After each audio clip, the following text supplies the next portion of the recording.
Davlat organlari tomonidan nodavlat notijorat tashkilotlari davlat ijtimoiy buyurtmalari berish orqali qo'llab-quvvatlanishi haqida bilarmidingiz?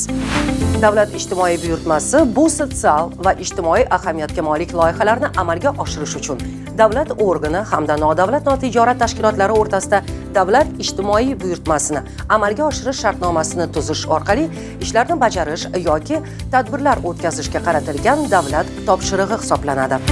Nodavlat notijorat tashkilotlariga davlat organlari tomonidan davlat ijtimoiy buyurtmasi berish Vazirlar Mahkamasining 2018-yil 22 fevraldagi 135-son qarori bilan tasdiqlangan nizom bilan tartibga solinadi.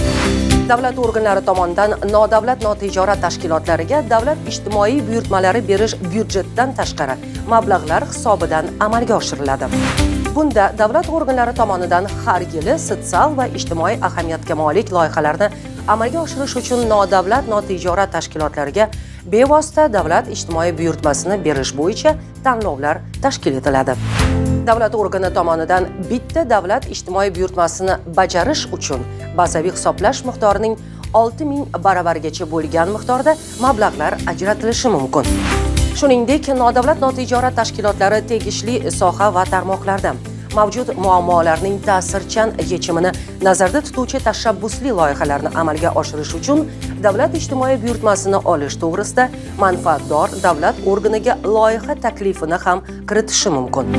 Nodavlat notijorat tashkilotlarining tashabbusli loyihalari uchun davlat organlari tomonidan hech qanday tanlovlarsiz to'g'ridan-to'g'ri shartnoma tuzish orqali bazaviy hisoblash miqdorining 1000 baravargacha bo'lgan miqdorda davlat ijtimoiy buyurtmasi berilishi mumkin. Davlat organlariga nodavlat notijorat tashkilotlaridan kelib tushgan loyihalarni ko'rib chiqish, umumlashtirish, baholash hamda davlat ijtimoiy buyurtmasini bajarish natijalarining samaradorligini aniqlash davlat organlari huzuridagi jamoatchilik kengashlari tomonidan aniqlanadi.